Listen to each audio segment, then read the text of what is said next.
तमाशाए अहले करम देखते हैं। मोमेंट है, आप यहाँ गाड़ी नहीं रोक सकते, और अगर आप गाड़ी रोकते हैं तो आपको पुलिस वाले से डांट खानी है। कचौनी के कारोबारी परेशान हैं।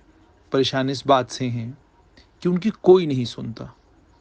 वो रेजिडेंसी रोड जब जाते हैं, वीवीआईपी रोड होने के बावजूद रोड का एक हिस्सा पूरे का पूरा जो है पार्किंग में तब्दील किया गया है कारोबारियों के लिए, लेकिन कचौनी के कारोबारियों को ये सहूलत नहीं मिलती। उसकी वजह वो ये बताते हैं कि ऊपर सीपीओ है, वहाँ पर आईजी जम्मू बैठते हैं और भी बहुत सारे आला अधिकारी वहाँ पर बैठते हैं। उन्हें जब घर जाना होता है तो उस समय रोड क्लियर की जाती है।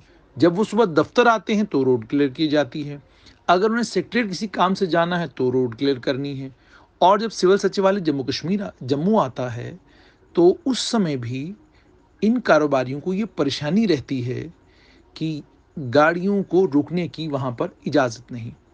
पुलिस अपनी जगह सही है कि अगर गाड़ियाँ वहाँ पर रुकेंगी तो कंजेशन होगा, और चूँकि जम्मू कश्मीर में अभी भी आतंकवाद है तो कुछ भी हो सकता है। लेकिन इन कारोबारियों ने जब ये दुकानें खोली थी सालों पहले, तो उन्हें ये मालूम नहीं था कि एक समय वो आएगा जब उन्हें मजबूर होकर दुकानें बंद करके यहाँ से जाना पड़ेगा। आइए पहले आपको सुनाते हैं कि कारोबारियों का क्या कहना है। आपको आपका नाम? मेरा नाम मुदस्सिर है। मुदस्सिर जी, कितना टाइम हो गया आपको कचौनी में दुकान करते मुझे हुए? कम से कम 20 साल हो गए इस मार्केट में काम करते हुए। अच्छा। लेकिन ये कुछ 4-5 सालों से हमें इतना परेशान किया गया, इतना ये पुलिस वालों की तरफ से, हमें ट्रैफिक वालों की तरफ से टॉर्चर होता है कि कस्टमर अगर एक स्कूटी भी लगाता है 5 मिनट के लिए, कस्टमर अंदर नहीं आ सकता है।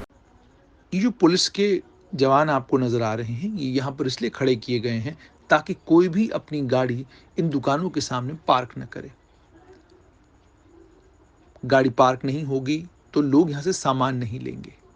दोनों तरफ के दुकानदार ये कहते हैं कि कोविड-19 की इस परेशानी के बीच में हमें तो ये लगा था कि प्रशासन हमारी मदद करेगा, लेकिन इस परेशानी में जहाँ वैसे ही ग्राहक हमारी दुकानों पर नहीं आते, वहीं पर जो थोड़े बहुत आते भी हैं, गाड़ी रोकते हैं तो पीछे से यूं ही विस्लिंग होना शुरू होती है, या एक नया नौजवान लड़का आकर ये कहता है कि फौरन गाड़ी यहाँ से निकालो, तो उसके उस बोलने के बाद पॉसिबल ही नहीं है कि वहां पर लोग गाड़ी रोकें, नीचे उतरें और सामान लें।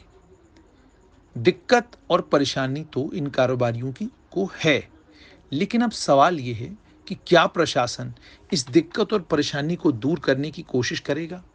क्या प्रशासन कोशिश करेगा कि इनका दुखड़ा भी सुने और इनके इस दुखड़े को एड्रेस करने की कोशिश करे?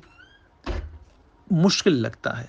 हमने इन कारोबारियों से बात की थी और बात बहुत लंबी चौड़ी हुई थी, लेकिन जब बाद में हमने वीडियोस चेक की तो उनमें ऑडियो नहीं थी। ऑडियो ना होने के कारण हमने वो एक भी वीडियो यूज़ नहीं की, लेकिन उन तमाम वीडियोज़ में इन कारोबारियों का साफ तौर पर ये कहना है कि सरकार इनकी बिल्कुल नहीं सुनती, सरकार को इनकी फ़िक्र नहीं। इनके यहाँ से बहुत सारे कारोबारी दुकानें बंद करके दूसरी जगहों पर शिफ्ट हो गए क्योंकि उनका काम यहाँ पर नहीं चल रहा था। इनका ये कहना है कि ये सरकार के इस रवैये से बहुत परेशान हैं। इन्होंने यहाँ तक कहा कि वो समझते हैं कि पुलिस को जो परेशानी है, राजभवन साथ में है, ये सब चीज़ों, इन तमाम दिक्कतों को वो समझते हैं।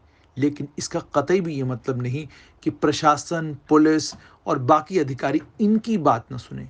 उन्होंने ये भी कहा कि ये जो पुलिसकर्मी यहाँ पर खड़े हैं, ये इनका रवैया दुकानदारों के साथ और रुकने वाले लोगों के साथ जो इन दुकानों पर उतरकर सामान खरीदते हैं, इनका रवैया उनके साथ ठीक था।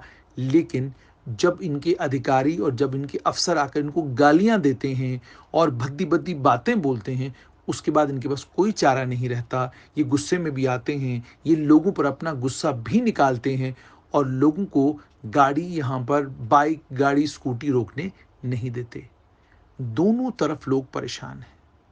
कोविड-19 ने जहाँ कारोबारियों की कमर तोड़ रखी है, वहीं पर प्रशासन को भी कारोबारियों के लिए कोई वे आउट निकालना चाहिए। अगर ऐसा नहीं हुआ तो दिन दूर नहीं जब कचौनी चौक में कुछ ही दुकानें, कुछ ही दुकानदार बिजनेस करेंगे, बाकियों को मजबूर होकर अपनी दुकानें बंद करके कच्ची छावनी छोड़कर दाएं बाएं जाना पड़ेगा।